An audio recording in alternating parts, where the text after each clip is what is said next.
Romeo Moon Burke, and welcome to the latest edition of Lounge Leads.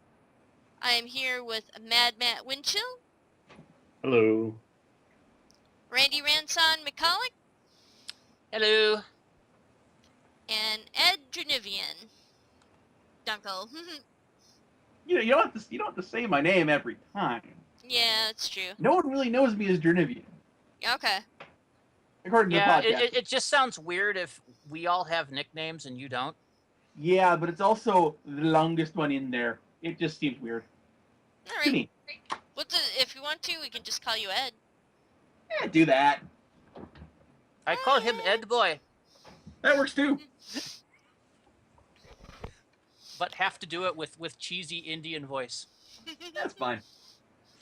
And we are here to discuss one of the biggest patches that Anarchy Online has had in recent years. In a long time. In a long time. Patch 18.7 and patch 18.71. Mind you, 90% of 18.71 is just minor oopsie fixes. Yeah. Like, oh, we forgot to put certain nanos in the shops. Well, let's fix that. Oh, look, one of the orgs has really bitched about the fact that we put benches in front of their wall. Let's flop the benches around. There were other little minor things, but they were stuff that just was one step from being ready when they decided to bring the patch live. Like apparently certain rings and stuff are trade scalable now. But we're getting ahead of ourselves. All right. So, how do we want to approach this? Do we want to approach what has changed? Do we want to approach how we all feel about this, or? Feel about it should not be first. Let's discuss what's changed. Yeah. And let's go with the basics first. The biggest change in 18.7 is player startup. When AO first started, way back in the in 2001, 2002, a new player was loaded into the backyards of one of basically 24 backyards located in both of the startup cities.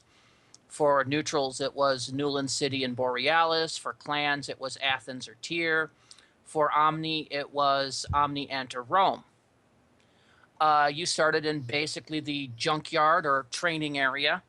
You worked your way up. You were able to go out into the outer area where you could roll a mission, talk to some NPCs, and you had to be either level 5 or had X amount of currency before it would allow you to leave the backyard. The amount of currency... 10,000? What's that?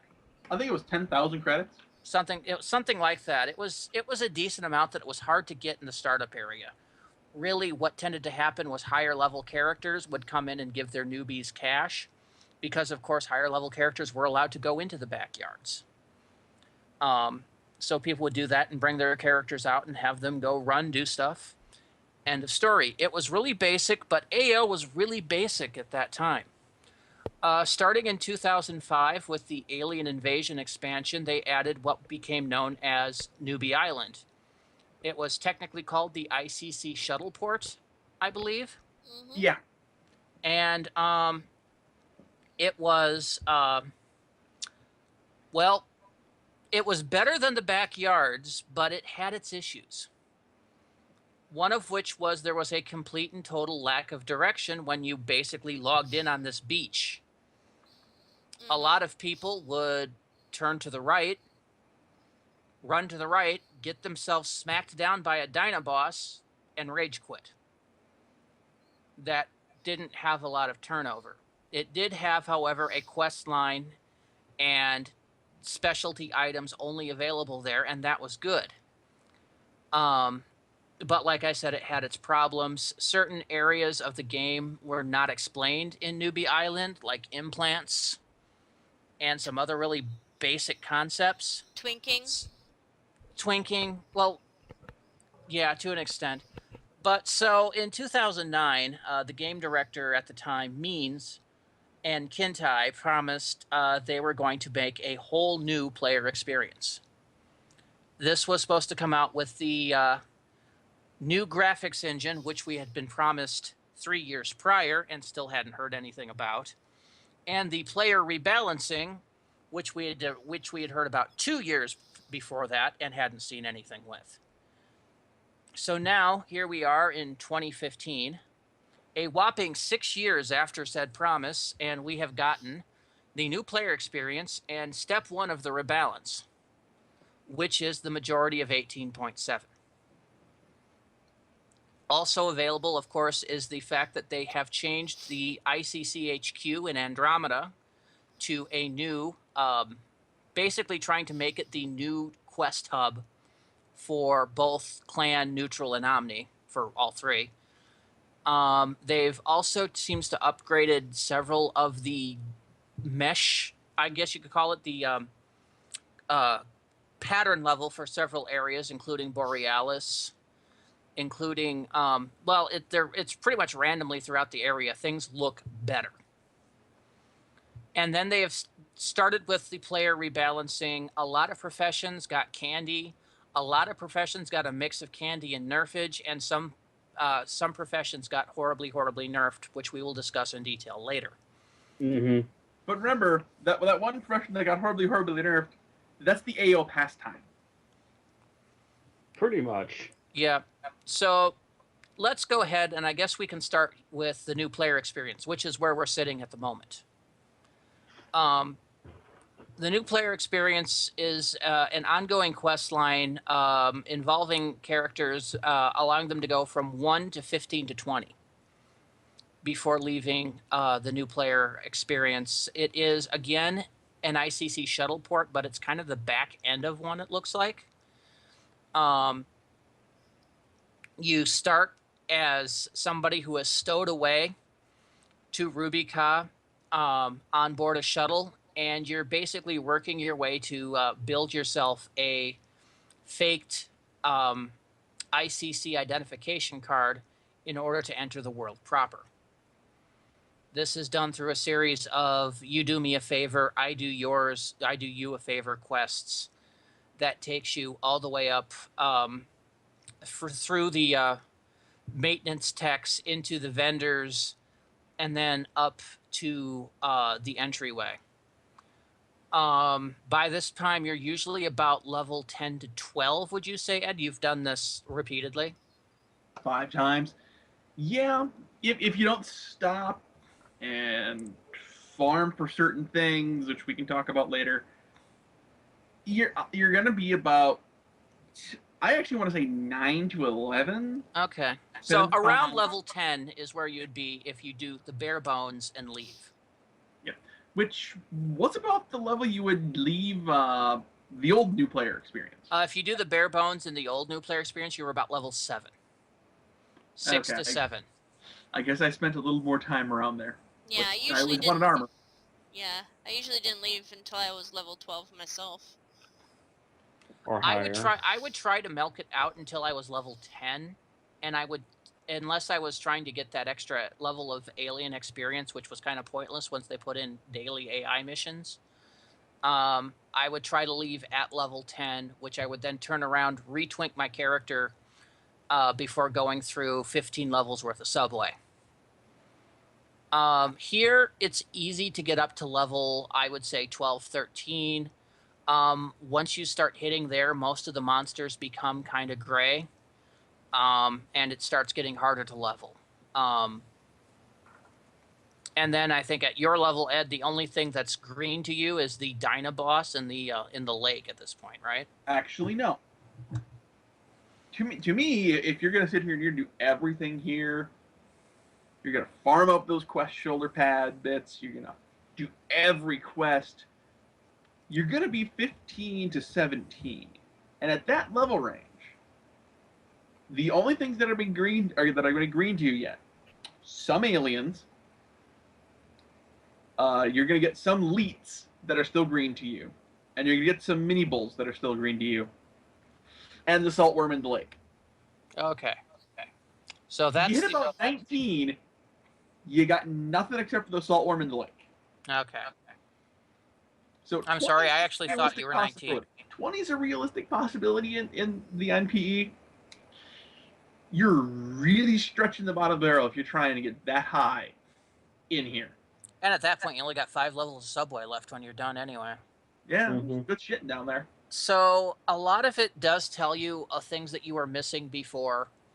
In Island, there is a whole quest line devoted to manufacturing an implant. There is a lot of little details that they go into. It seems to be less.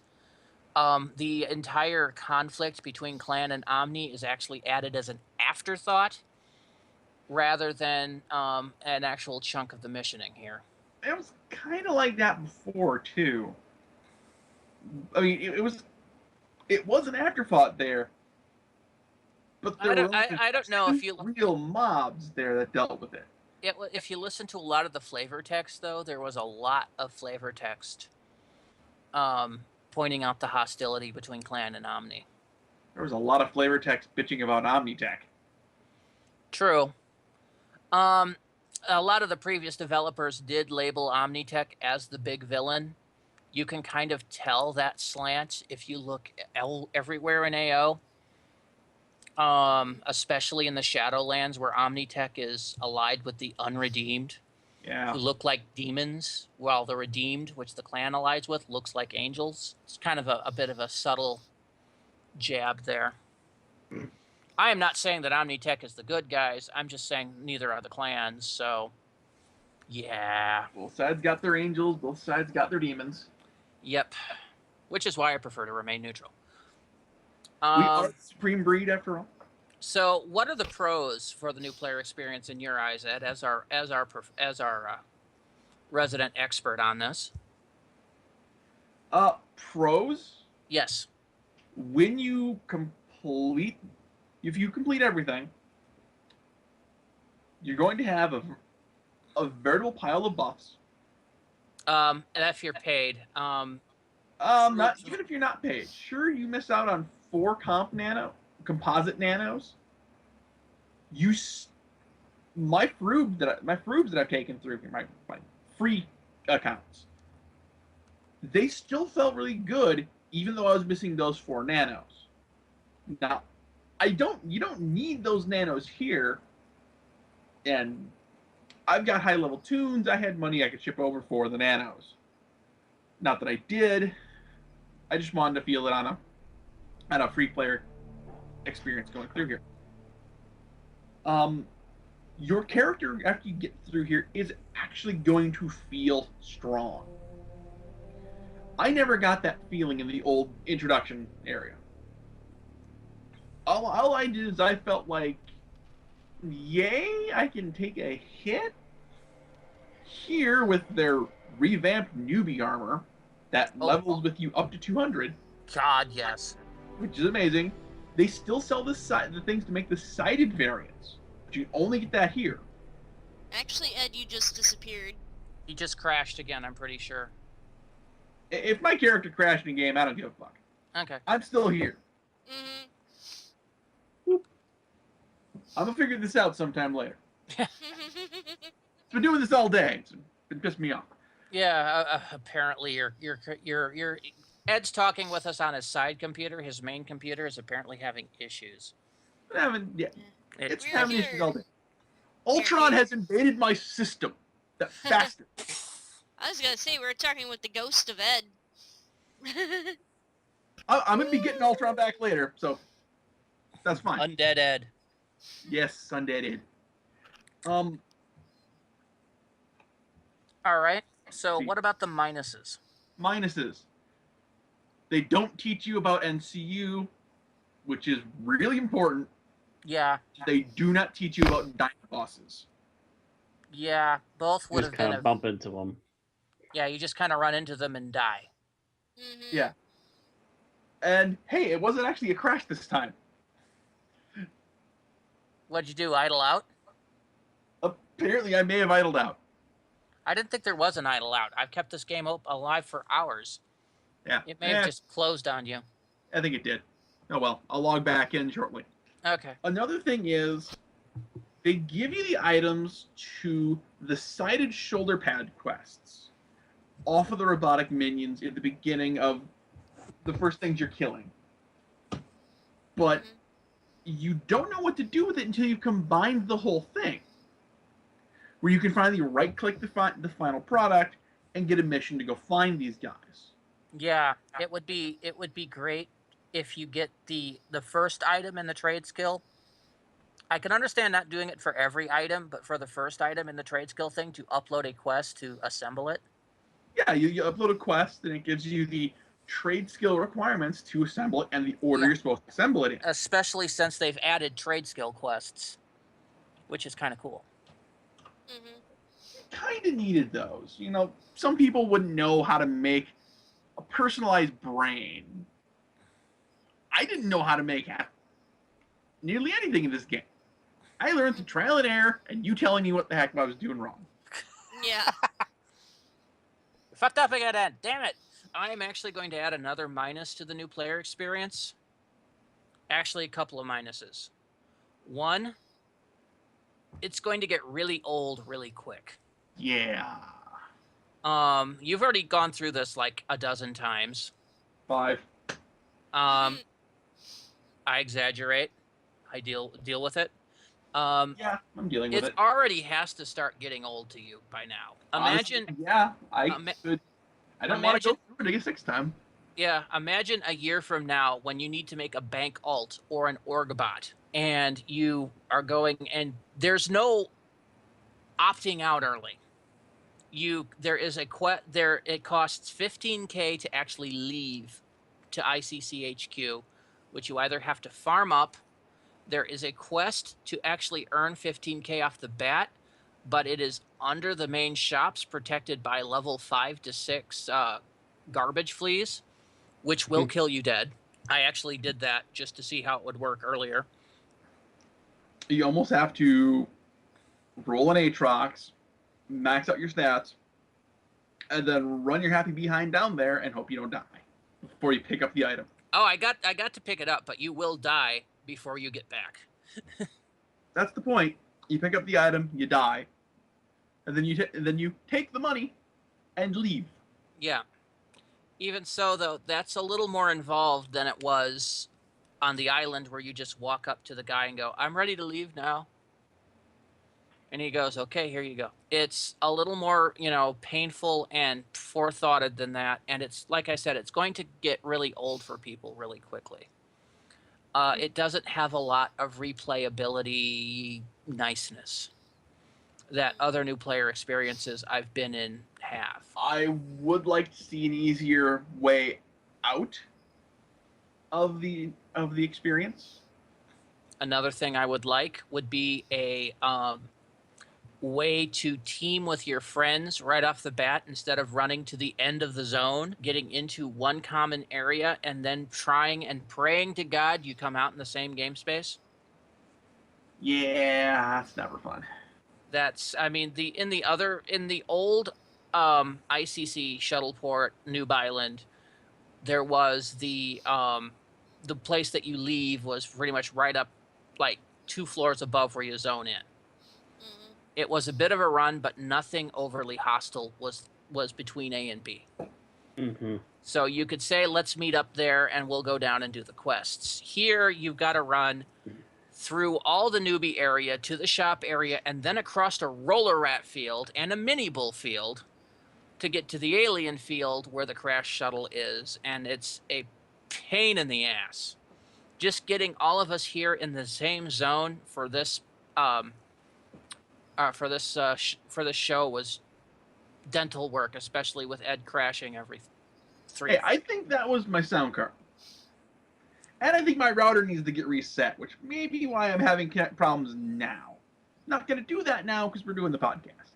Yep. Do it after. Mhm. Yeah. So replayability, teaming with your friends. Also the fact that when they first announced what they were going to do for the new player experience, I think that was Means announced that it was going to be chock with lore for all the lore details for Anarchy Online, and that older players would be able to visit the new player experience.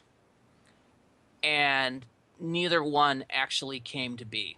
The new player experience is locked out. Old players cannot go into the new player experience, and there's not a lot of lore here. It's all about getting your character off of the cargo landing area and onto the big wide world of Rubica. So I really think they kind of cheapened. They kind of played it short because they're just taking so damn long. And really, basically, what we have is New Island Mark II. And I'm not sure it's a better Mark II. Yeah. I remember being kind of bored playing this area in beta. Could also be that I was kind of well, I don't know. It felt like I wasn't very powerful either. Like I was getting my butt handed to me by the garbage droids up on the dock, but that was But back those when, things always hit hard. yeah, but that was back when not even the shift right click little um, question mark icons there. They didn't even work in the part of the beta that I played. So Yeah. That is fixed now. Those question mark things do give you information. yeah. I think the quest lines. This was, by the way, very early closed beta for the new player experience. This was like what, a year and a half ago. Yeah, it was at least a year and a half ago, probably. Because I remember trying to play it before I moved. And that was like in the springtime, probably the winter time of 2014. Yeah. Yeah. And when I first got my taste of it, when it went on the public test server, that was about 2 months before it went live. And a lot of that stuff had already been taken care of. The biggest problem they had when I tried it the first time, was they had turned all of the weapons, instead of the solar powered ones that don't need bullets, into bullet using weapons. Oh. Probably as an experiment.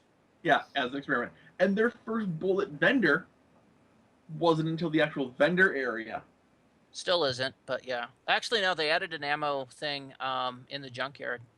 They did. It wasn't there when I was playing the first Yeah. time. Yeah, they basically decided, okay, no, this is a bad idea. And they went back to the solar-powered, non-bullet using weapons. Yes. Well, it also really hit engineers if they didn't do that. Because then how are they going to start their game-long epic twink to get build? By finding a low-quality River Mark V and a but it's Notum not chip. Hey, look, I'm not a ghost anymore. Yay! Ed is back. I had to reset the PC.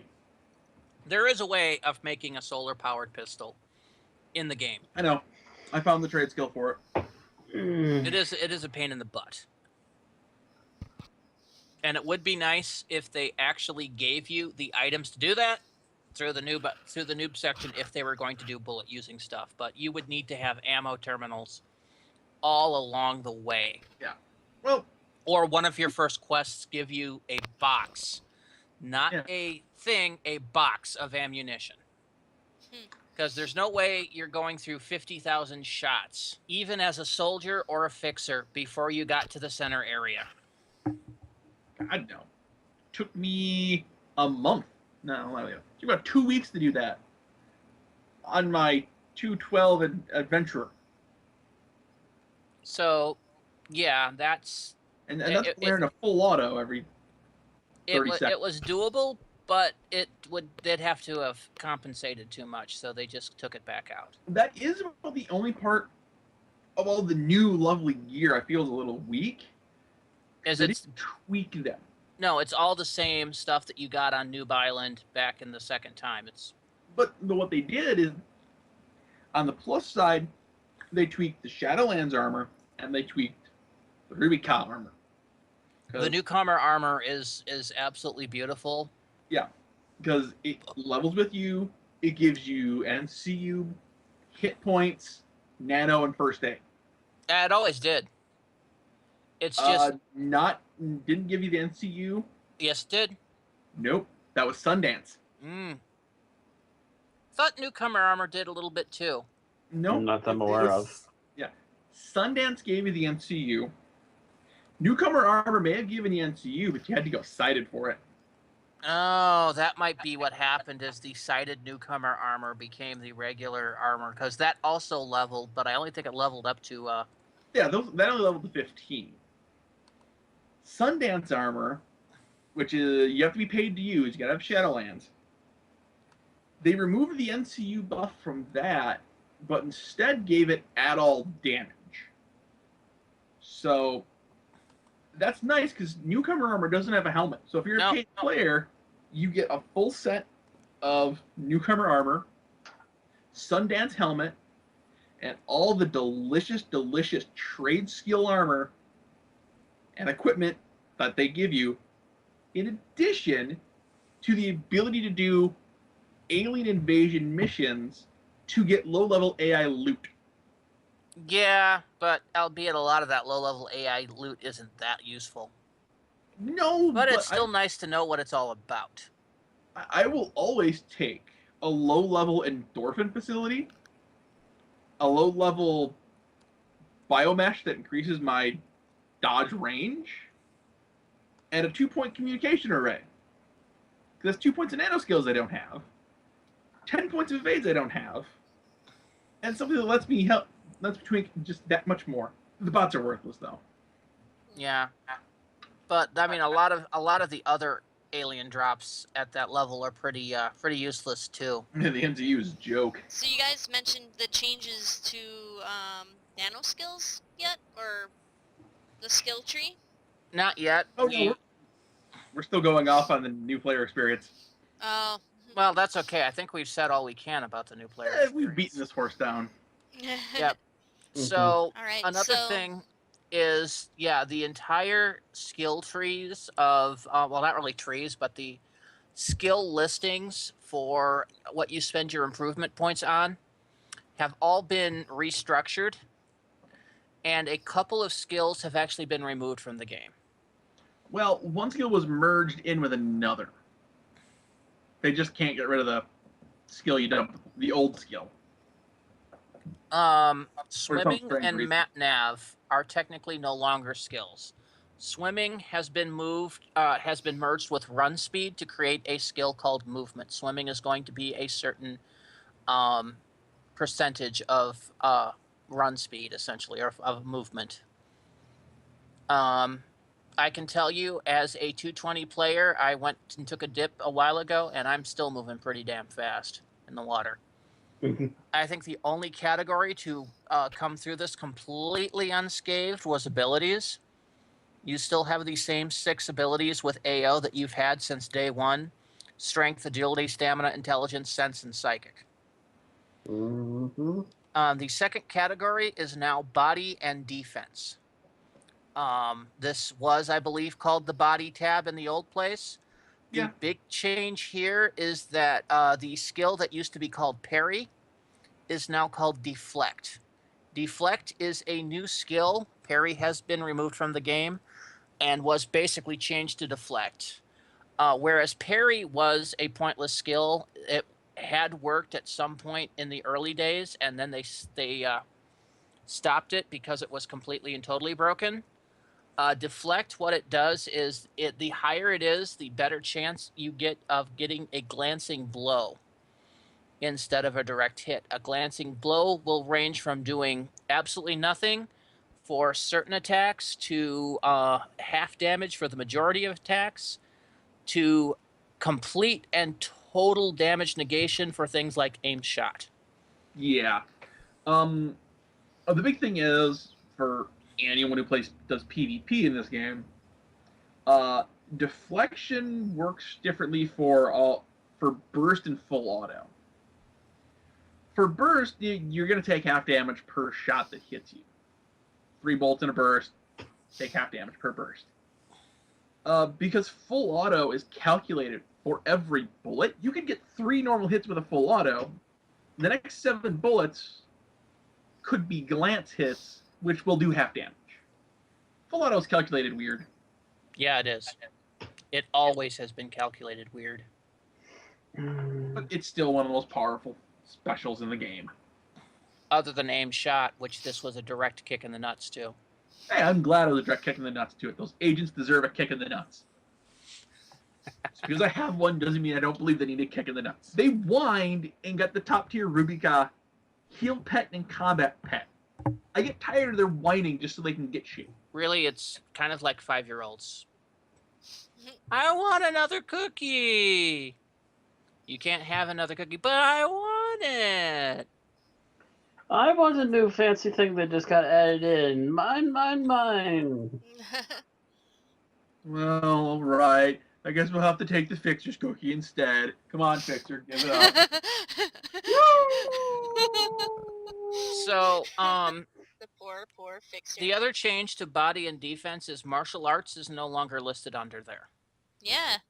And nano resist is. Nano resist used to be under the nanos tab, and now it's up here. No, Nano Resist was always under with the evades. But the evades were their own tab. Oh, yes, that's correct. Used to be body dev, nanopool, martial arts, and parry, I think used to be what was. Yeah, it was all the important martial arts things with Brawl and Dim Mak as well. And what's happened now is that there's now melee weapons, which includes martial arts now, and this also includes multi-melee, which used to be, I believe, elsewhere. No, multi-melee was always with... Okay, I thought that multi-melee... Multis were always with their weapon skill. Okay, and now you've got melee specials, which is sneak attack, brawling, fast attack, daimok, and riposte. Yeah. You're missing the fact that the units are now in with the melee weapons. That might be what I was thinking of, not the... Because the units used to be in with the evades. Yeah, and that whole tab is gone. You've got ranged weapons and ranged specials, but these are mostly where they were before, I think. Except, of course, the unit has been added to ranged weapons. And sharp objects got added to range special. Where was it before? It was in its own little category. It was like thrown objects and it was thrown objects and two other things. No, it was thrown objects, bow special attack, and something else. I know it was a tab of 3 things. And I can't even find those now. Did they get rid of those too?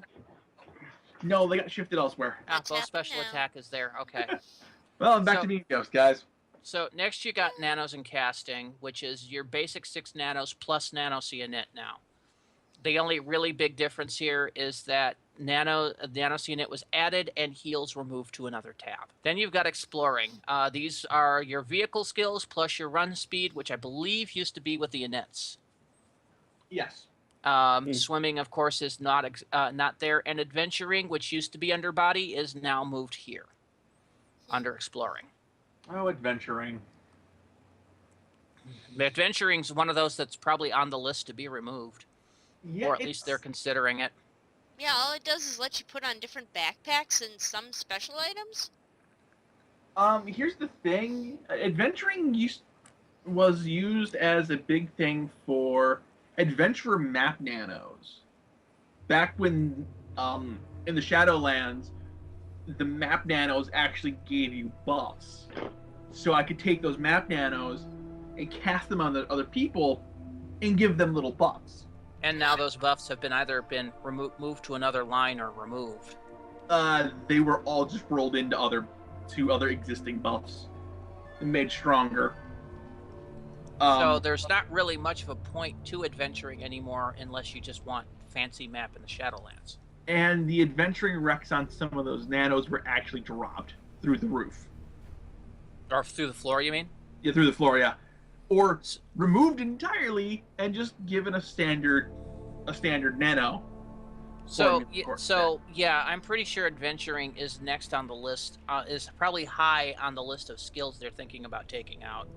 Right now, adventuring is useful mainly for, I think, there is a type of shield. I think it's a damage shield you can still use with adventuring. And that could easily be moved to something else. Yes, it could. Mm-hmm. So after exploring, you've got combat and healing. Again, this is a hybrid of 2 tabs. You've got your first aid and treatment, which were under the nanos tab, and then you've got your perception, concealment, trap disarming, which used to be with breaking and entering, and psychology, which used to be in the trade skill window. So that's kind of an odd motley there. The motley crew. Next, you go to trade and repair. Here is your comp lit, which belongs here, but also is your breaking and entering, which I said used to be someplace else. It's trade. Most of the other trade skills are here.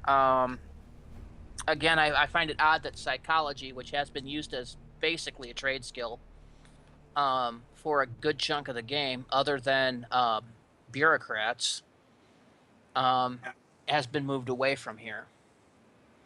Perhaps this means that some of the psychology recs will be removed from certain trade skills, like AI armor. And then you have the... what's that, Ed? You can hope about that. Don't know if it will. But you can hope. Yeah. Then you have the disabled legacy, which is swimming and map nav, as we said. These skills cannot be raised. They're just there, and eventually I think they'll probably remove them from sight. Yep. The big thing is, if you had any map nav or swimming points before the shift happened, you can IP reset it, but doing an IP reset takes a lot of time. Well, it's not the IP reset for those are free. The problem is it takes it still requires your character to be naked. Yeah. And that's the big deal because you have to actually remove any. If you're a high character, you have to remove things like your alphas, which are a bitch to get in the first place. And once you have them in, you don't want to IP reset again. Once you remove those, once they're in, they stay in. Mm-hmm. Not unless you have a whole bunch of buff tunes that you know personally. Or made yourself. Yep. Even there, some of those alphas require you to have things like treatment transfer, which are paid. Just a paid buff. It's a pain in the ass to do. I'm still doing formulas on it, and I have a 220. So I kind of wish that those would have been a free reset that you wouldn't have had to have gotten stripped for. Would have been nice. Because you can't re-add to those skills. Those skills are pointless. Just allow those resets to be done without taking stuff off, and I would get some points back. Well, luckily, I've got points in those. And any of my characters who need to reset it, all one of them will be able to do it with no problem. Yep. Coming up, they have announced that 17.2 is coming out to test live later this month. You mean 18.7? Yeah, 18.7.2. What'd I say? 17.8.2? Yeah. Yeah. Sorry, verbal dyslexia. My apologies. Yeah, 18.7.2 should be hitting test live, they said, within the first week or two of May. And that will have more of the player rebalancing and will have a new way of doing IP resets. So I'm kind of raising an eyebrow at that. Maybe that'll be IP resets where you don't have to unequip everything. Would be nice. That they're also doing, I think, that you can actually have multiple full IP resets instead of just having one. Nice. Yeah, it would be. I just realized I can see dots on my map now. Oh yeah. Never been able to do that unless it was on my paid martial artist. Yeah, all the dots and everything that you would have got from having, say, 2000 map navigation, in previous games, all the upgrades you could have bought from the store have all just been incorporated into the default map, and the textures on the maps have been improved slightly. Yeah. You try to make them more useful. I still think they're a little vague in some places, but it's at least better than it was. You can see little red icons for clanners, little blue icons for omnis, heavy red for monsters, and white for player characters or neutrals. Yep. Well, here's a nice thing. I just on my third computer, because we all know I have to have 3 computers. They have the monthly development update. Oh, did they actually post that today? He posted it 2 days ago. Oh, I looked for it 2 days ago. I didn't see it. Yeah. The current game director, Michizura, stated that after 18.7.2, they're going to go towards some more gameplay in a focused area that we believe has needed attention for a long time. Level range 90 to 150. Yes, please. Awesome. Yes, please. Yes, please. After about 100, just where you get out of the Biomare dungeon on Rubicon, it's a fun place. I love going there. Mm-hmm. There's no content outside of paid Shadowlands expansion questing to really take you up through levels or give you new gear. Yes. It's really a dead hard zone to do anything. Mm-hmm. And most of the time, you're going to get people. You're going to hear this term a lot when we start talking about this game. You're going to see the heck noobs. Yes. Mm-hmm. You're going to see the people who can't do anything but stand on a hill as a nanotechnician nukes a pile of mobs that are 100 levels higher than you to gain stupid amounts of XP for little or no effort. And thus you get people that are all the way at 220 who have never actually played their profession above level 30. There's noobs like this in every game. You name a game. Okay, maybe not Lord of the Rings. It's kind of hard to hack noob in that. We tried that. It didn't work. Yeah. In most games, there is a way for your characters to earn stupid amounts of XP, stupidly fast, and not by purchasing credits online, just by knowing people. Yep. Yeah, technically after 110, there's not even a dungeon on Rubicon until Camelot Dungeon, which is PvP. What And about the that's Inner Sanctum? 200 to 220. Inner Sanctum technically is there, but It's Inner not Sanctum real- is very hard to do under 200. It's also not a real dungeon. It's 3 rooms with like 5 guys apiece until you get to the final room.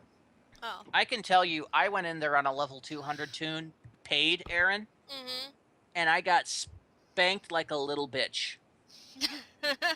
I'm willing to bet now that you got Namet 220 owns everything but the final boss. I get my alphas in, that final boss will be cheese toast. Did and that guy becomes cheese toast. It's like we got a new place to get keeper weapons. Yeah, possibly. The big hard portion of that upper deck is the fact that those mobs that are up there cast 15k nukes like they're running out of style. Oh, yeah, that'd do it. Mm-hmm. Even for Nam, that's a pain in the ass. But I think he's got it down to about 8k with resists and stuff. So you know what you need about that? Traders. Fucking traders. Hi. Oh, you have matter creation for your nukes? No, you don't. Yeah, MPs are the same way. Hey, look, nano shutdown.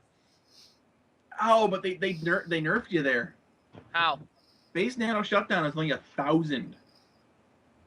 You need the nanite improved nano shutdown for victory points for 3,000. I'll take that. I'll take that. I will think take. we should probably I'll go on buy to that the for profession. $1. We should probably go on to the profession changes. There's some big ones. There's some tiny ones. And then there's fixers. Yeah. So Okay, let's fix some of the tiny ones first. well, hold on. I was actually going to do this by class. Oh, okay. Go right down. Give me a chance. I want to actually get the patch notes for 18.7 up. Okay, I've got those up too. So. All right. So the 18.7 release notes, they basically came out with a whole bunch of changes for professions. I'm going to skip the perk changes and I'm going to go straight to the nano changes. These are the important things. I'll let you start, Ed, because the first one on the list is Adventurer. Ah, yes, adventurers. I thought Adventurers got candy. Oh yeah, I thought this was shit when I first read it. I thought it was utter shit. But then they came around and fixed it. Adventurers have lost the ability to turn other people into animals. Morphing has become set to adventurers and agents. And people with graphs. Fucking agents. And now... And people with graphs. Yeah, but those are lesser Lesser. morphs. They're still the old nano. Yep. Now, when an adventurer morphs, the morphs are like are him devoting to a role on the team. They have the wolf morph, which is I'm gonna be here as a good DD and give the team additional defense from my wolf specific aura, also increasing perception to help you see stuff and run speed. The downside run of away. these buffs are the fact that they're in the VP shop and cost VP. Every new nano line they put out has gone into the VP shops. Uh, That's a complaint for I a thought whole a other few day. went into the Shadowland shops. Possible, and the new Fixer and Shade startup nanos have actually gone into the normal shops. Mm-hmm. But at least 90% of all the new nano lines, I mean, all the new nanos, have gone into the Victory Point shop. There's pros and cons to that. I think they need to get them out of the Victory Point shop and into normal drop rolls, make them rollable, all that stuff. But we're talking about sessions. So yeah, the nanos they removed were nanos that were either normally rollable or were Dynaloot. Yeah. And that's where they should have gone back into. Yeah. Like, but going back to adventurers, all of their morphs now fulfill a role on the team. And they all now have an aura that you can use to buff your team based on your form. My new favorite form is the lizard form. I used to hate Which used to be absolutely most worthless form in the game. You couldn't use it indoors. It increased your size by like 250%. And it did fuck all. Now, it increases your max hit points, it increases your armor, and the aura increases your hit points, your armor, and gives you a 1% damage reflect. You become a very capable tank or off tank. I prefer the off tank role with it because it doesn't have the taunt needed to stay as a main tank. But it does have the taunt to keep ads from killing the squishy people. We've actually played around on a 2-man team with him tanking, and there was a bonus because there were no squishy people. So yeah, they have a tree form I don't actually have, but it buffs the teams like direct nano damage and healing. Their cat form is now just a raw physical damage form. If you want to be DD, you gotta go cat, which has an aura for a team-wide damage buff. And then there's the Leet. Oh, my Leet buff. I need a better one. Leets increase your critical rating. And critical rating, concealment. Yeah, and has a team critical rating aura. And the Reet form is now completely and totally actually a vehicle buff. Yep. That is adventurer only. And the movement speed you get generated off of this thing, my 212 adventurer gets about 1,200 run speed off of this morph. Okay, so what negatives did adventurers get, if any? And what negatives, if any? First of all, we didn't get the aura. Almost didn't get the auras. But you did, so But that doesn't count. But going on the flat raw numbers, we took a giant hit to what we add to a team because the old standbys added more overall than what the current ones do. That was our biggest hit because everything was about making our tool set fulfilling a role that being that universal person who can fill any role on the team. Jack of all trades. Yep, jack of all trades, master of none. We used to be the second best healers in the game, second best, like one of the best DDs in the game. We're like third or fourth best healers now. We're in the middle for direct damage, maybe third or fourth best tank now. All right. Seriously, what's up with you? So agents also got candy this particular patch. Agents always get candy. Their aim shot buffs all got improved. True Profession line cooldown was decreased. False Profession, which, to assume another profession, no longer debuffs nano and nit, or nano range, or increased interrupt chance. Their execution time on perks were lost. They have added a new attack which strips the target of their defense buffs or their defense perk actions. But they can't be in a false profession to use it. Yes. They have a new item or nano which causes you to stop auto attacking them. Some of their nanos can now be used while under false profession. Increased damage and lowered cost on their dots. Their damage buffs got increased. Their lower recharge and defense check on their fear line, and they now can cast the high level pets and enforcer taunts and bureaucrats mezzes. Basically, if it's available on Rubika, they can cast it. Pretty much. What did they get nerfed? Okay, nerfed?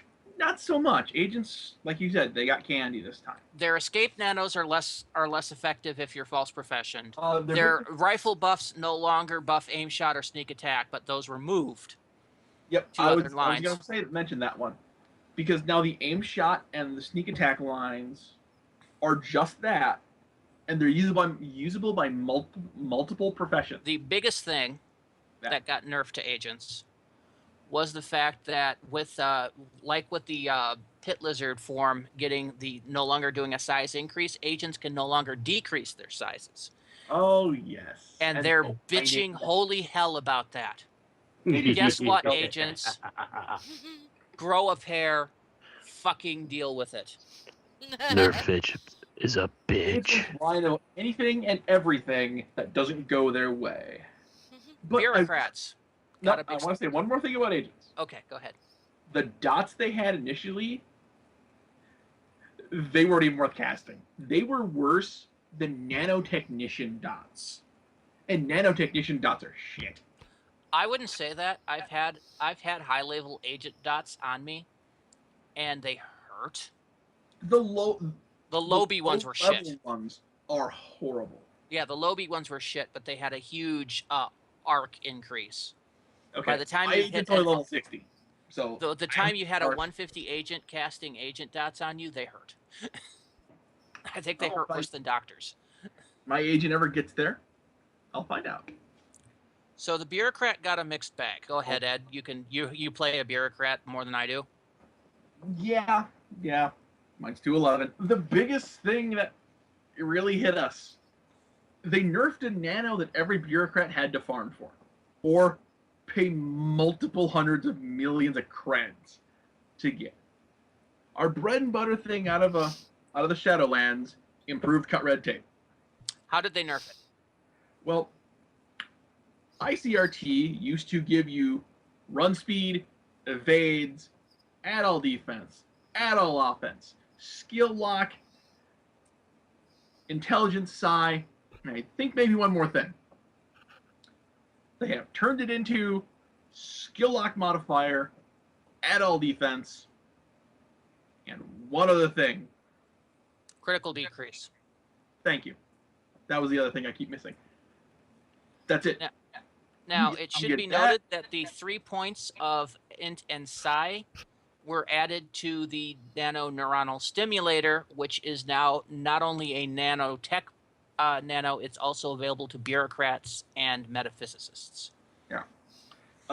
Bureaucrats, all of their initiative modifying nano lines were scrapped and merged into different lines. Not merged into different lines, merged into the same line, where there's like 1 nano for dropping range initiatives, 1 nano for dropping melee initiatives, 1 nano for dropping nano C initiatives, 1 nano for doing all 3 of those, and then there's a nano for, hi, you ain't doing anything.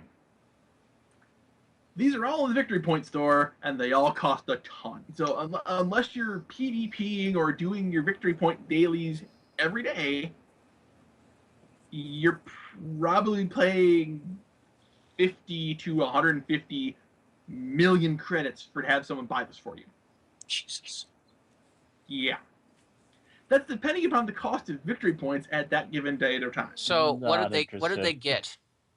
What we got, a lot of the old existing victory point nanos that we had. A lot of their pet buff nanos.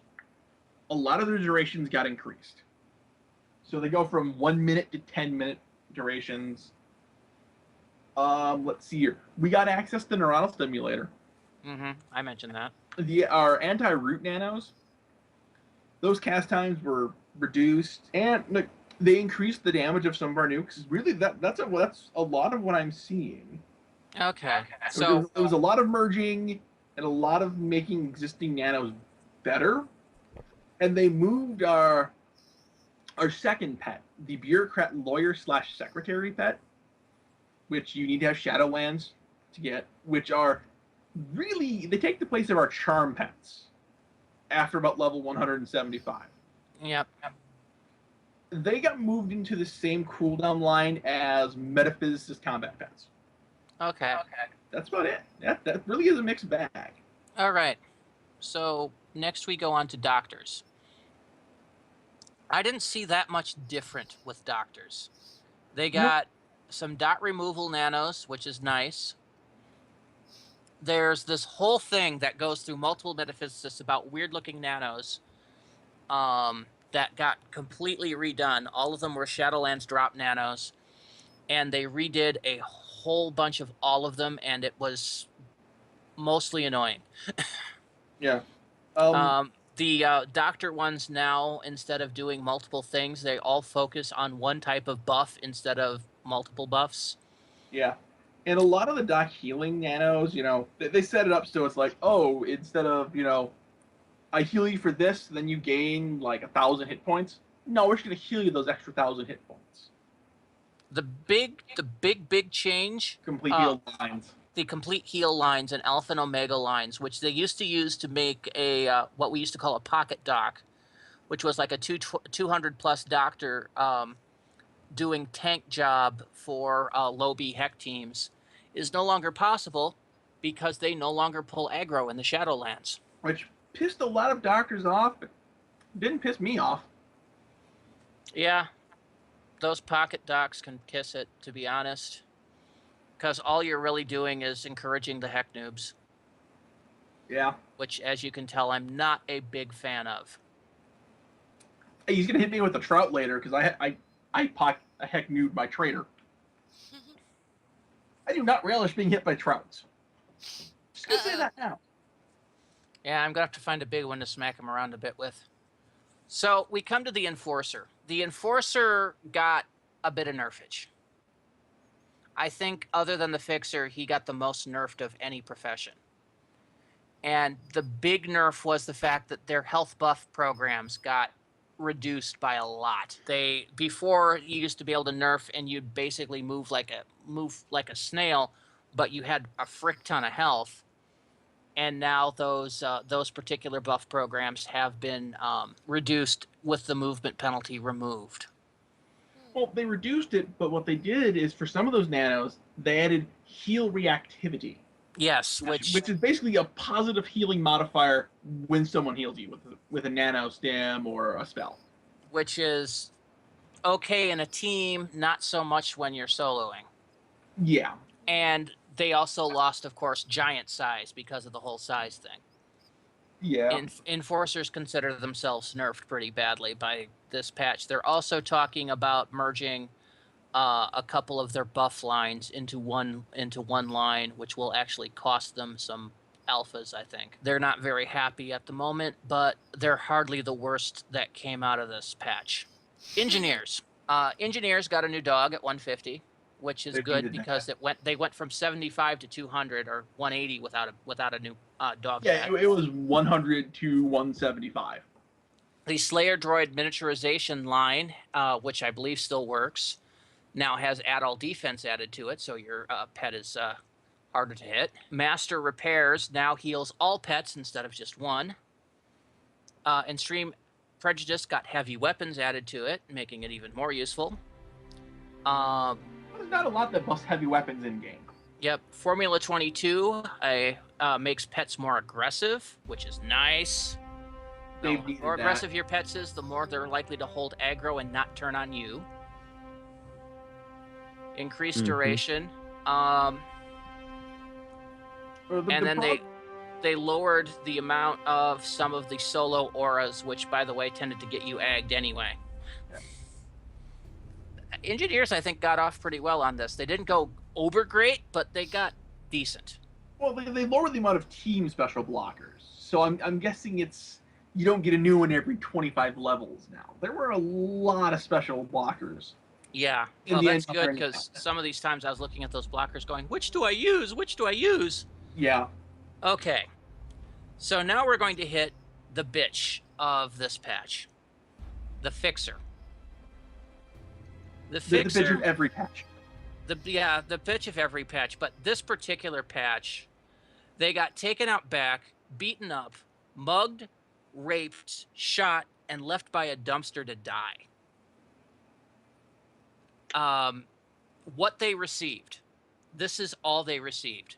They got a new nano to spawn cluster bullets and homing bullets. This is because the place that Fixers would buy these before from a shop is no longer there. Fixers got a NCU debuff added to their evade debuffs. Their max evade debuff, I believe, is like 200 or 240 or 360 evade minus. The amount of NCU debuff at that point is 35.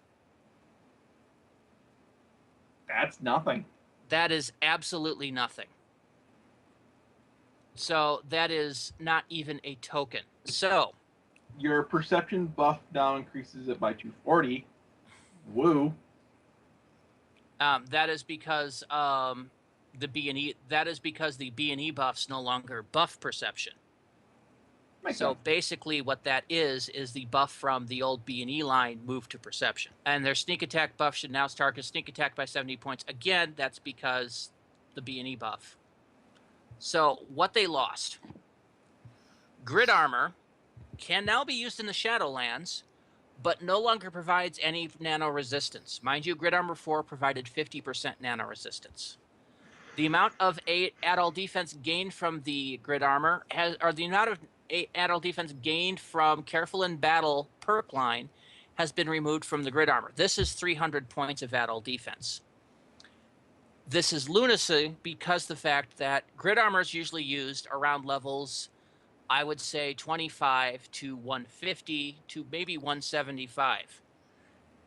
Prior to 200, the amount of add-all defense you can gain from Careful in Battle is 109 points. So Grid Armor has basically lost 200 points of effective usefulness, and that's only if you spend 5 perks in Careful in Battle to get it back. And that's assuming you're paid. Yes, and Froobs don't get perks at all, so they're basically taking this on the chin. Froobs are the ones that use Grid Armor most of all because they don't get Shadow Web spinners.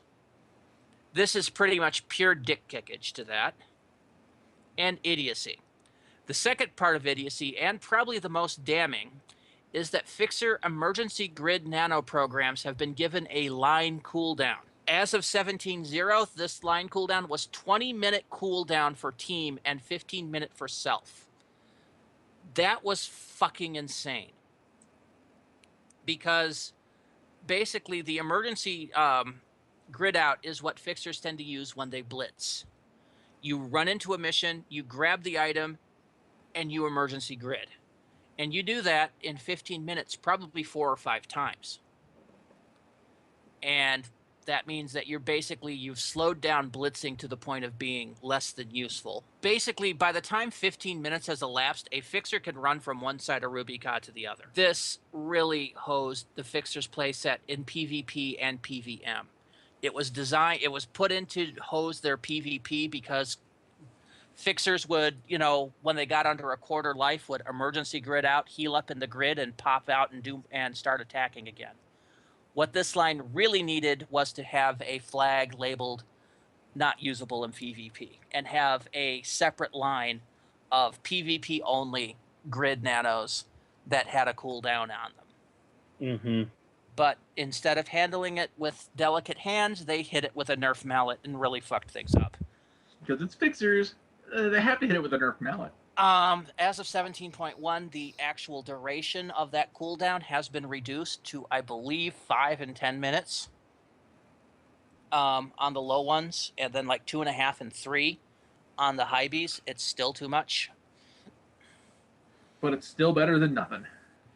And the final little kick in the dick to fixers on the way out the door, the duration of the perk Reinforced Slugs was shortened. Its cooldown remained the same. So basically a tiny little buff to do a little bit of extra damage, and they decided that needed to be nerfed. Okay, Keeper. You've been playing a new Keeper. Yeah, then I started playing my martial artist. Mm-hmm. But So- Keepers, they got some. They actually got some good things here. Yeah. Keeper health and nano auras, They now It's scale. a dot. They scale with the skill and the biological metamorphosis. That means that Nano. there's less nanos to get, and the nanos will do different healing based on your skill points, which is nice. They actually have a pull. Yes. They've The gotten nano- come over here. They Oh, call yeah. it Clarion Call, and it was broken when it came out in 18.7, but I think it was fixed as of 18.7.1. I do believe so. Keepers have a nano that removes resurrection sickness, which was also broken in 18.7, but I think they fixed it. Okay. Yay! They got lowered this. skill requirements of the high-end Keeper nanos, which were pretty damn high. They've added multi-melee and melee energy modifications to their existing nano lines. So hold on a second. Keepers- Other professions are getting their stuff split up. Keepers are getting them lumped together. Because keepers in this patch were given melee energy as a new weapon set. So they put multi-melee in with the parry riposte buffs. They put melee energy in with the two-handed edge buff. It's still weaker than the two-handed edge, but it gives keepers another option. Okay. Keepers can use some two-handed edge weapons they couldn't use before. Which Like is the more of a crypt- common sense weapon? patch than I would consider rebalancing. Yeah, like It's the something crypto weapon that's been sitting there for years, and they finally get it. Yeah, it's some of the stuff that somebody should have went shit when they put in Keepers and changed it. Yep. So they're no longer Enforcer only, they're Enforcer and Keeper. Aura of Revival, which is a perk line, has had its heal times and heal amounts adjusted so that I think it heals faster. Yep. Enervate auras have been tweaked so they're more effective. Reaper procs actually taunt the opponent and will land more often. Improved Guardian of Might adds 40% sense buff, which buffing is always nice to your attributes. Well, that's a flat 40%. Yeah. Oh yeah. Doesn't plus stack with 40. the sense buffs though. So next we come up to the martial artist. Actually, Rad, you forgot. They look because of what they're adding in. They lowered the IP cost for melee energy, sneak attack, multi-melee, biomet, and Simon. Why can't they do that to fixers? Because fixers are the whipping boys of AO. I thought we just went over this. Yeah, I know. It's just the fact that all nano skills for fixers are those horrible, horrible blue colors. I know. I played a fixer. I played a You grid armor re-rolled fixer. them. Yes, I did. Because I went stupid on that character. I fucked it up. All right, you're So, the martial artist, man. Martial artists. Go. The big thing about martial artists, they've gotten a new brand, which is available in the VP shop, called Zazen Stance. Canceling Zazen Stance does an auto nano drain on you, but what it does to you is it increases your ed nano cost and healing efficiency. It decreases critical increase, damage types, evade close combat, dodge range, and duck explosive. It's a 4-hour nano that can only be used by martial artists, not false professional. What this does is if you're in a team where you don't have a fully functioning dock, or you're using secondary stuff, the martial artist can, at the sake of some of his defense and some of his offense, can basically become a fairly decent doctor. With the nanos, I believe, are they now second healer in the game? Yes, they are now the second best healer in the game. Gerarg. Only because in your stance, every healing nano you get will also become a heal dot that ticks 3 times for the same amount range. Very nice. Jeez.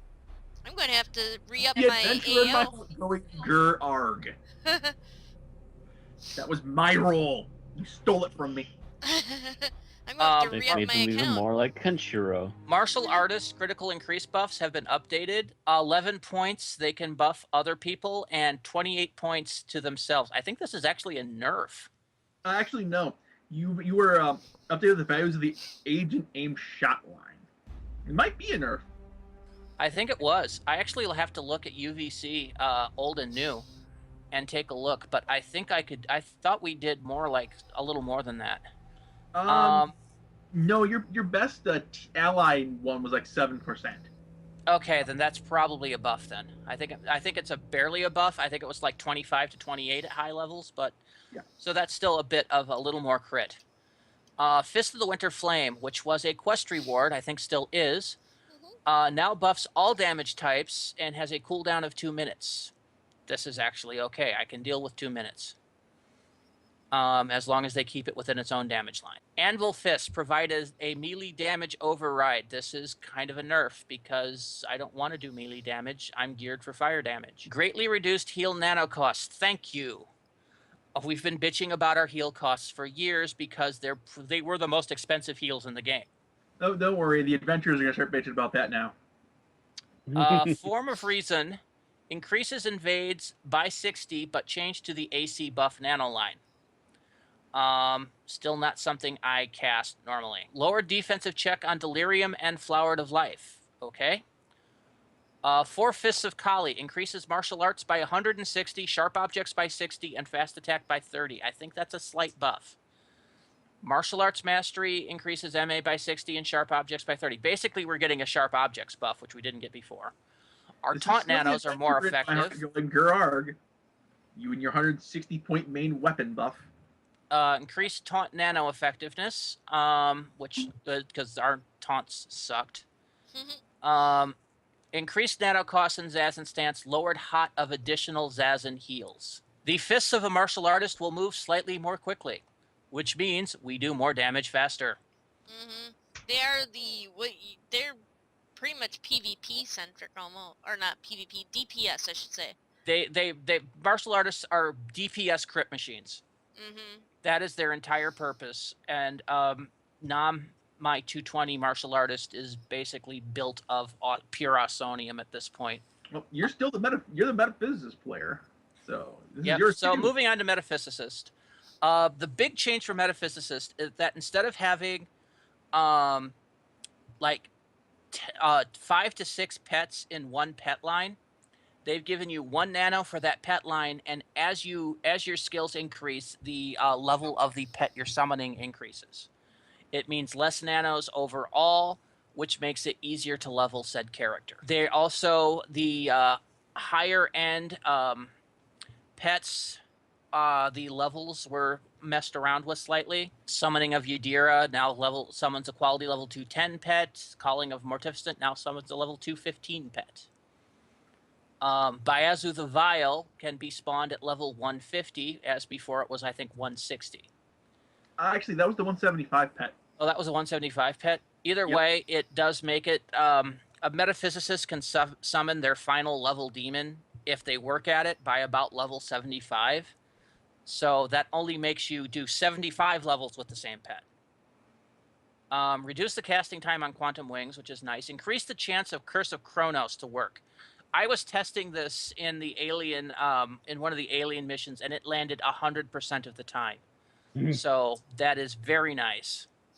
Improved their one-handed bump and two-handed creation nanos. Very nice. They also, like we said, added neuronal stimulator to their Psi line, Odin's Missing Eye, their second tier of, I guess, that what is now that particular line, increases Int and Psychic by 43 points. It used to do 40. It also adds Nano Resistance by 100 and all Nano Skills by 40. Odin's Other Eye, which is the 215 version of that, adds Intelligence and Psychic by 103 points. Oh my god. Nano Resistance by 200 and all Nano Skills by 100. Drool, drool, drool. Yeah, but I think that's Dust Brigade quest. That's really endgame. Yes, it is. It's 215 plus. Yes. Sacrificial Shielding is now a damage to pet nano formula. 100% of the damage taken will be directed to your pets for 20 seconds with a cooldown of 3 minutes. Basically, it's a I don't want to get hurt, let my pets take it. Kind of nice because the biggest way to take out a Meta-Physicist is to kill the Meta-Physicist. Chant Petline has gotten its aggressiveness added to it, which should make the pet a better tank. Yes, please. Increased duration, remove taunt from damage debuffs. Improved one-handed blunt and two-handed blunt. Touch of poison. Increased add-all offense by 120. Cold nukes will deal additional damage if the sufferer is suffering from a mind debuff. Ooh. Increased health of combat pets. Increased healing capabilities of heal pets. Increased chance of landing for Mez debuffs. Basically, Meta-Physicists got candy. They really did. I'm looking at this. There is nothing negative I see for a Meta-Physicist. This is good because Meta-Physicists were pretty much the bottom tier. There was no reason to play a Meta-Physicist above 200, to be honest. Other than, look, I get cool-looking pets. There wasn't any point to them, really. Nanotechnician. I'm going to try to make this one in there because neither of us are playing nanotechnicians high at the moment. Our nanotechnicians exist because we wanted someone to cast NS on everyone else. Yeah. That's really the reason they exist. Well, actually, I rolled Powerbender because I wanted to make a kiter at one point, and then I decided I didn't like kiting. Yeah, and then I leveled them to 148 for you. Oh, awesome. You ever check this level? No, I didn't. I logged him briefly to check his bank, and that was it. They got teachings and masteries for matter creation handed to them. Those were Meta-Physicist nanos. Apparently, the Meta-Physicists and nanotechnicians have been trading. I'll give you this buff if you give us this buff. They looks like they did pretty well, too. Their cyber decks actually work like a weapon now, which is kind of interesting. Yeah. Triple nanos have been replaced. Double nukes have been replaced. So PvP NTs got nerfed. But they knew this was coming. They knew this was coming for years. Oh, yeah. Okay, Shade. I'll take this. Yep. Loves me my Shade. Best damage dealers in the game after 200. Because at that point, you have the IP to fill everything out. So, first things first, Shade's got a new way to get spirits. It's a nano program. It's a lot more reliable than the pieces of shit we had to deal with before, which was an item. You had to right-click when they were almost dead. It never worked. Shade's got... hardly ever. I think I got it to work twice. Shade's got 3 new nanos. One is a smoke bomb that lets them hide in PVM content.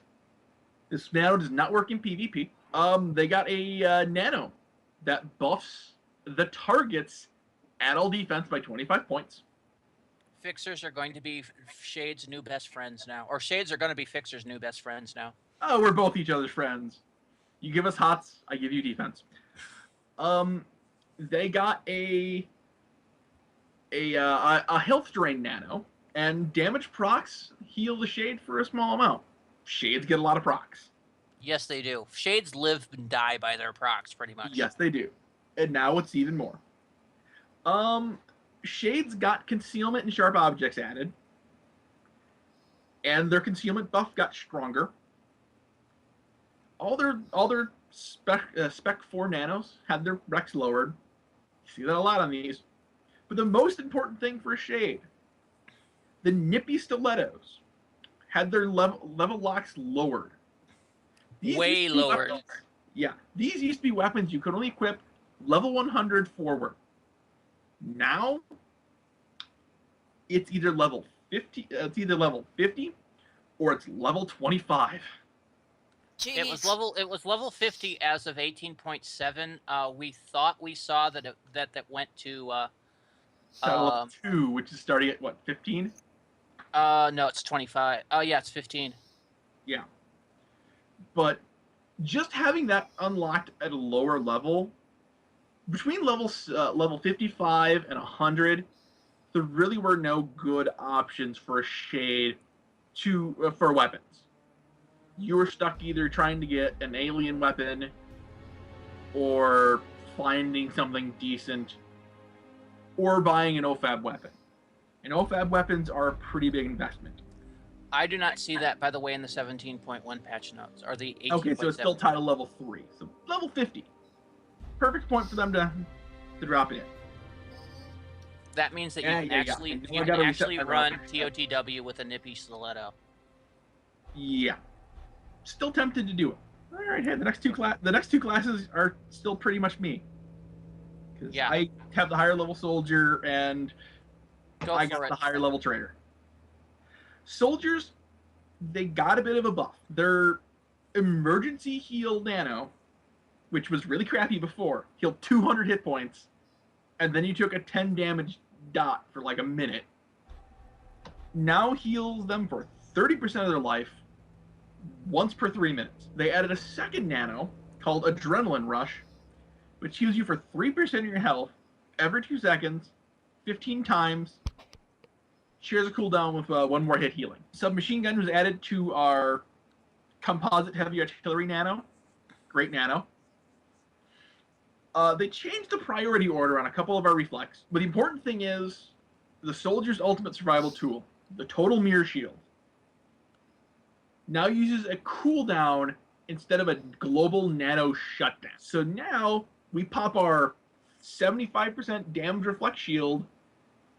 We're also able to cast Adrenaline Rush or Don't Fear the Reaper to save our lives instead of having to rely on a stim pack and praying we get that last full auto off to kill a guy. Our automatic targeting nano line, there's 2 of them, got the allows you now to increase a target's add-all offense by 30 points on the first one, 74 points on the second. The soldier's quest reward, pretty deep in the Shadowlands, was another automatic targeting nano, which now became composite heavy artillery, which buffs assault rifle, grenade, submachine gun, heavy weapons, and range energy weapon skills by 100 points. This can be cast on anybody. That's huge. That's huge for a ranged player. That's huge for a ranged player, huge for low-level ranged players. Yes, it is. There needs to be a composite melee like that. Yeah, but who would have it? Martial artists? Martial artists or enforcers? Maybe shades. No, I can see enforcers. I think it would be best with enforcers. Yeah, they I agree. All those lines anyway. Yes. All right. Well, last class, I can condense this down to a couple minutes. Traders got a mixed bag. Their drains, they can't target themselves, but now they no longer drain at all offense and at all defense from the enemy. That got shunted over into new nano lines, hidden behind the victory point wall. They did it for a lot of trader lines, but every one of these lines you can't cast on yourself. So it's no more ransacking and depriving yourself. Exactly. But now you have 4 nanos you have to cast on a guy before you can really go to town on. They increased their speed, recharged some of our lesser used debuffs. Skill drains in PvP last for 60 seconds. PvM, they last for 120. Shutdown skills, which is one of our nano lines, I think. So it's a nano line or a perk. I haven't gotten high enough to get it. No longer buffs critical hit chance. Oh, that's right. That's where I just take a whole pile of stuff from somebody. A lot of our lines just hit more reliably. Which is always nice. Which is always, and they gave us a new title level 5 Shadowlands Mez. So, our final thoughts. You want to go first, Ed? I've been talking for a little bit. Actually, Matt, you've been sitting here quietly listening to us, laughing as my character goes in and out of the game. I'm a ghost this week. I need to reset my router. I admit that. It's boy's a ghost. After listening to everything Randy and I have said, what are your thoughts?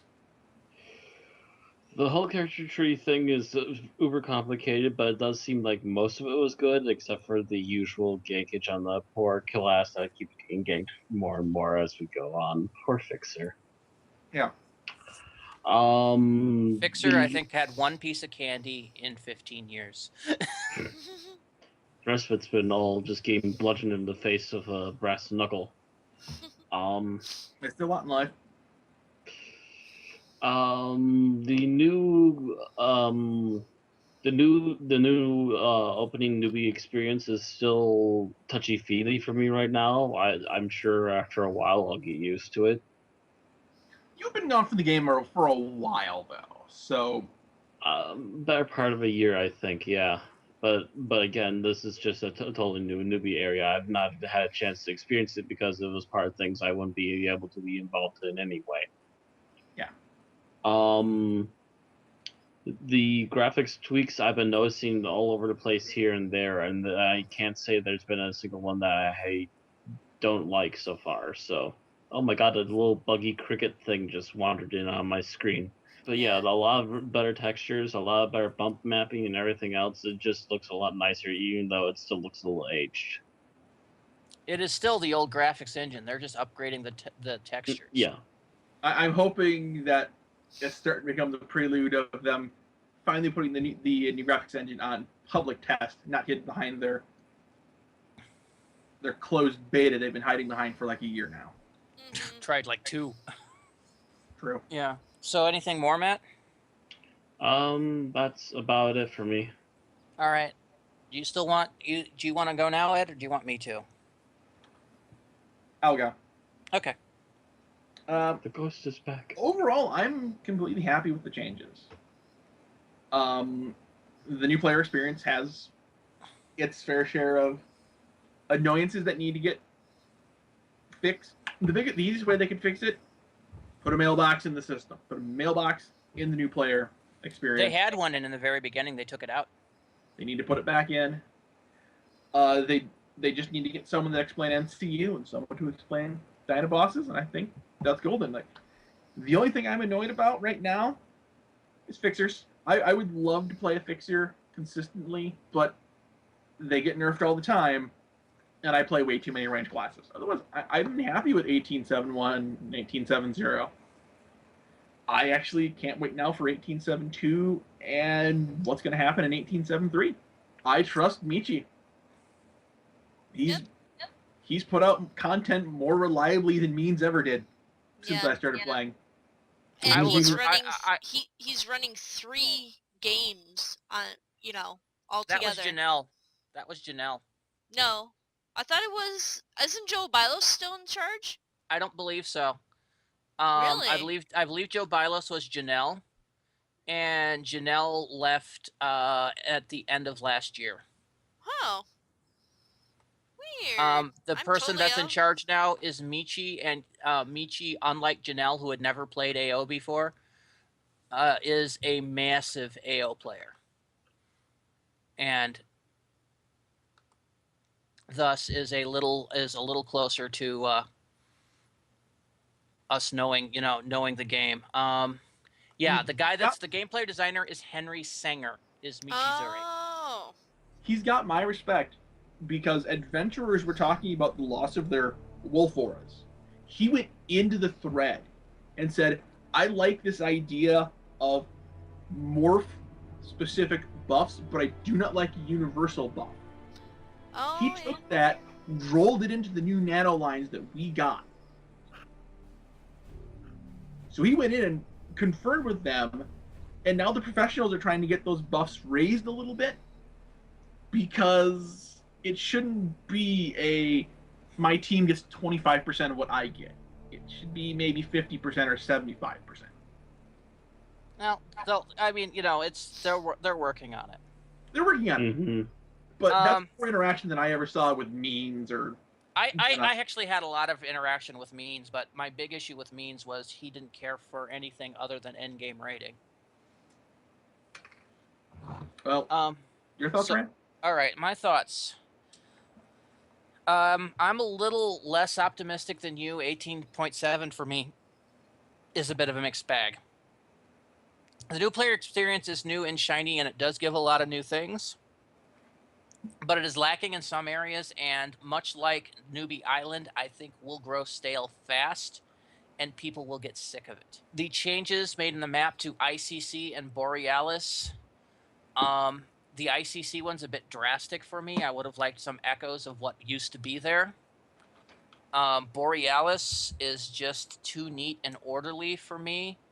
The new neutral shops are too sterile. I mean, neutrals should buy their equipment from terminals borrowed from Clan or Omni, and so the underground of some seedy bar where two Aatroxes are sucking down beers while hitting each other in the face.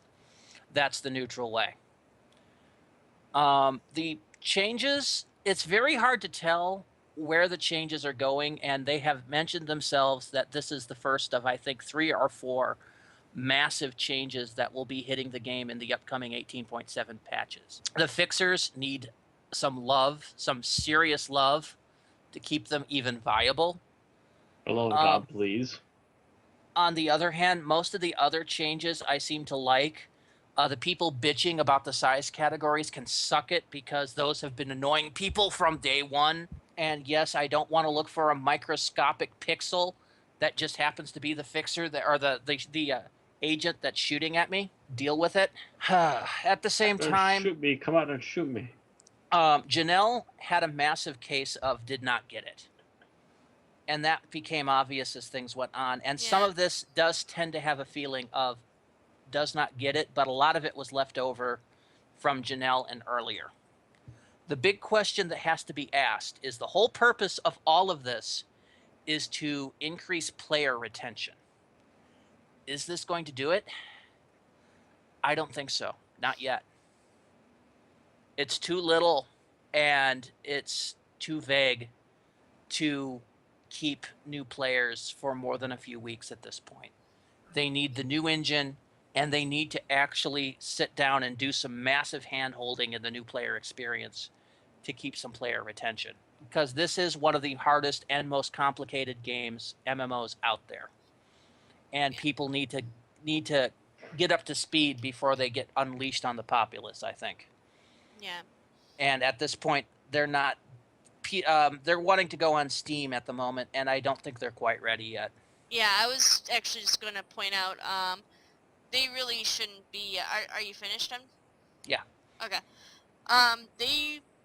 So far, I'm enjoying the new player experience, although it is much more easier to enjoy with your friends rather than in the closed beta, which is obviously going to be a bit half, it's going to obviously be a bit half finished, not quite all there and everything. So I remember being kind of confused. I didn't even know this part of the city even existed up, or the city where you can go in and buy stuff, the little tent area there or whatever. I didn't even know how to get in there when I first started the road signs. They need road signs. Road signs. I squeezed in through the gate, same way I found my way up here, and then I worked my way backwards and finally found that whole area.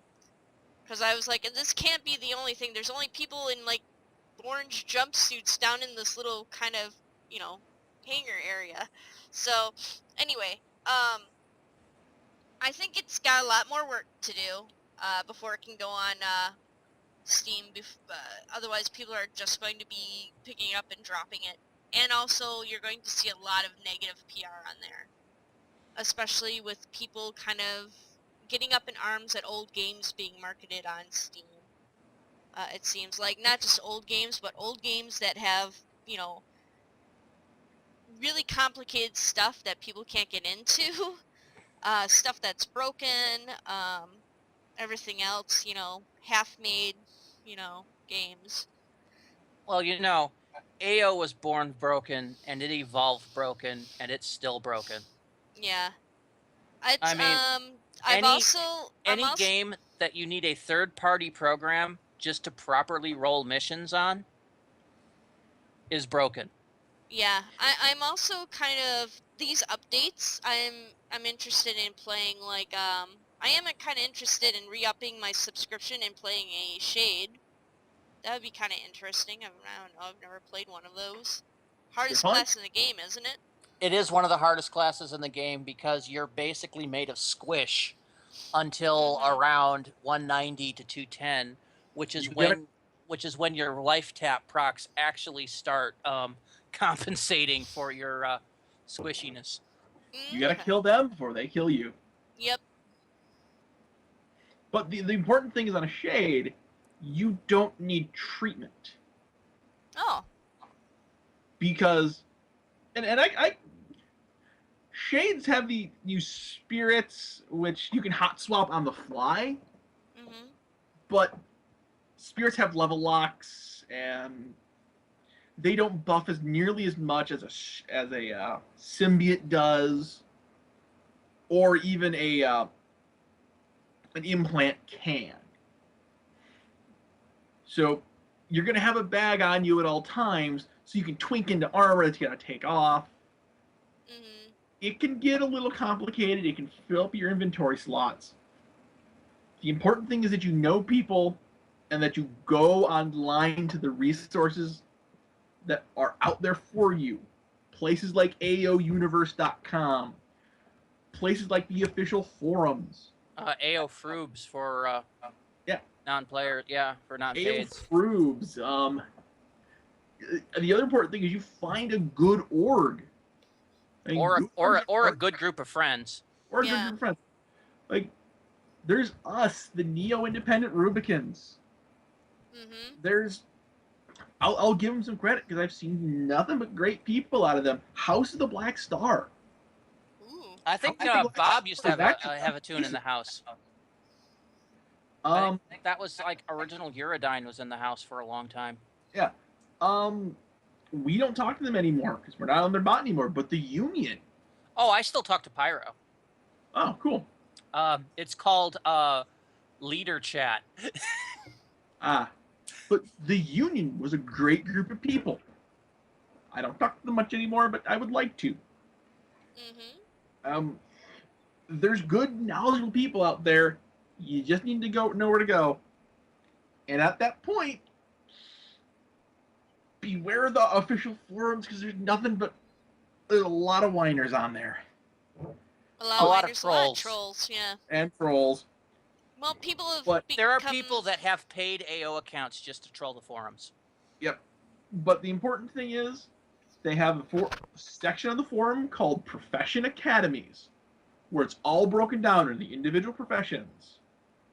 Then there's somewhere in that list is going to be like adventure guides. It's sticky. Adventurer guides, enforcer guides. And they're going to go through everything you could need to know about the profession you're going to choose. The As Fixer much as we're guide trying should to be wrap called up How to this- Roll with the Nerf Bat. Yeah, as much as we're trying to wrap this up, I cannot stress that enough. If anyone seeing this video podcast wants to play AO, there's only the one Guides. server. Read You the can guides find us. and bookmark AO Universe because it is the most definitive guide for just about anything in Yep. AO. You want to know about a quest? Read the guide. Yep. You I mean, need to check certain rewards? Look it up in the guide. AO Universe has most of it. It's not updated for 18.7 yet, but it will be soon. they're going through every single thing that would link to things that have go to the new ICC.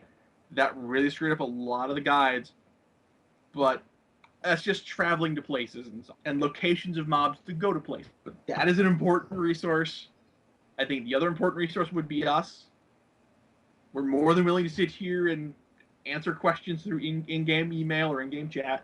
If you're in game, add to your friend list /cc space add buddy space Namiru, and I'll be on at some point.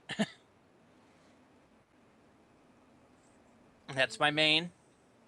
That's the president of the Neo-Independent Rubicons, and I'm always happy to answer questions. Even if I don't know the answer, I'll probably be able to look it up and give you some answer. So I think on that note, we're done. Yeah, I Yes. think so. All right, everyone. Thank you for joining us. We are the Neo-Independent Rubicons here in the new player experience. Well, my character will be a new Neo-Independent Rubicon on here. Yeah, and thanks. Don't forget to check us out and give us a shout out. Everyone have a good night, okay? Good night. Later. Ed would be waving, but he's a ghost again. Yeah, it happens. Frickin' Spirits. Ultron, I'm going to get him. Get my teardrops